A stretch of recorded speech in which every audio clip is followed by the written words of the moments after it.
کتنے ٹائم کی دعوت کری تو نے ان کی؟ پردہ کر گئے. اتنا ذلیل کسی نے کیا ہوگا؟ ایک صاحب لکھتے ہیں اپنی کتاب میں حضور اس دنیا سے پردہ کر گئے. ارے بات تو تم میری ہی کر رہے ہو. اس دنیا سے پردہ کر گئے. اس دنیا سے پردہ کر گئے کا مطلب کیا ہے؟ اس دنیا میں نہیں ہے پردہ. جو کام عورتوں کا تھا تم رسول سے کروا رہے. اسلام نے فرض کیا عورتوں پر پردہ، پردہ عورتیں کرے، تم نے کہا رسول پردہ کر گئے. وہ بھی اس دنیا سے پردہ کر گئے. قرآن کہتا وما محمد الا رسول قد خلت من قبلہ الرسل. میں دلیل پیش کر رہا ہوں قرآن سے. وما محمد الا رسول قد خلت من قبلہ الرسل. محمد صلی اللہ علیہ وسلم تو صرف ایک رسول ہے، صرف ایک رسول ہے. ان سے پہلے بھی بہت سے رسول گزر چکے ہیں. افإن مات، اگر یہ انتقال کر جائیں، اگر یہ اللہ کو پیارے ہو جائیں، او قتلا، اور یا میدان جنگ میں قتل کر دیے جائیں، انقلبتم علی اعقابکم، تو کیا تم اپنی ایڑیوں کے بل پلٹ جاؤ گے؟ یہ سوچ کر کہ نبی تو قتل کر دیے گئے یا نبی تو انتقال کر گئے، تو کیا تم اسلام سے پھر جاؤ گے؟ قرآن صاف کہہ رہا ہے کہ اگر نبی کا انتقال ہو جائے یا وہ قتل کر دیے جائیں تو کیا تم پلٹ جاؤ گے، پھر جاؤ گے؟ جو ایسا کرے گا وہ اپنا ہی نقصان کرے گا، اللہ کا کچھ نہیں بگاڑے گا.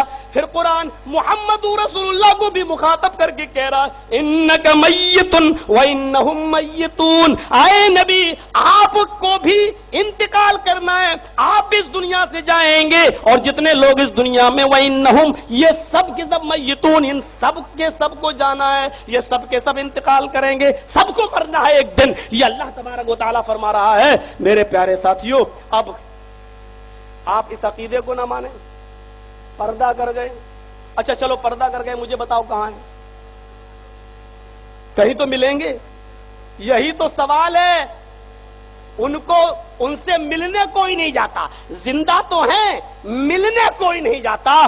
جب چاہا، جس وقت چاہا، جس وقت چاہا ان کو اپنے گھر میں بلا لیا. رات کے 12 بجے کھڑے ہو گئے، دیکھ لیا اچھا کھانا پینا ہے، تھوڑی دیر جلسہ ولسہ چلا، کھڑے ہو گئے رات کے 12 بجے. الصلاۃ والسلام علیکہ یا رسول اللہ، الصلاۃ والسلام علیکہ یا حبیب اللہ. میں نے پوچھا بھائی یہ کیوں کھڑے کیوں ہو جاتے ہو؟ کہا رسول اللہ تشریف لاتے ہیں، ان کی عزت توقیر. عزت توقیر. نبی 12 بجے تم کھڑے ہو جاؤ اور سلام پڑھنے لگو تو نبی 12 بجے تمہارے گھر آ جائیں. تم 2 بجے تک جلسہ چلا اور 2 بجے پڑھنے لگو تو میرے نبی 2 بجے تمہارے گھر آ جائیں.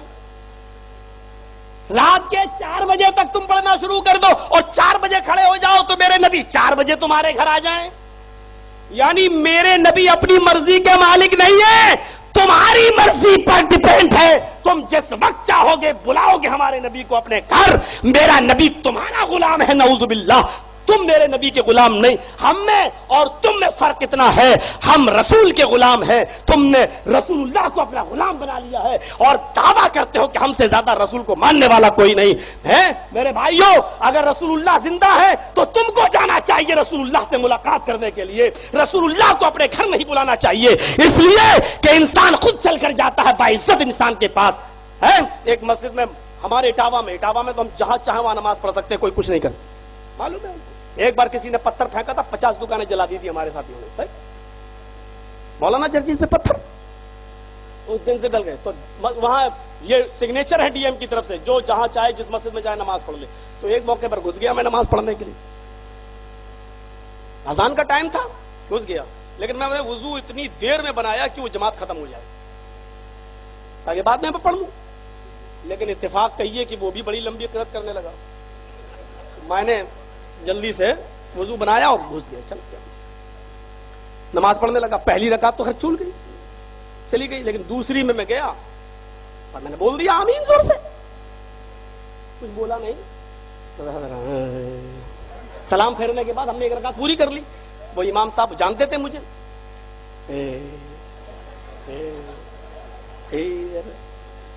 ہم نے کہا امام صاحب آپ کیوں ہنس رہے ہو؟ بولا تم لوگ تو نماز پڑھتے نہیں ہو میرے پیچھے. میں نے کبھی دہراؤں گا یار. بولے کیوں؟ میں نے کہا ہو رہی تھی تو پڑھ لیا. اب الگ پڑھتا تو وہ بھی اچھا نہیں تھا. ہم انتشار نہیں چاہتے ہیں، ابھی میں دہرا لوں گا.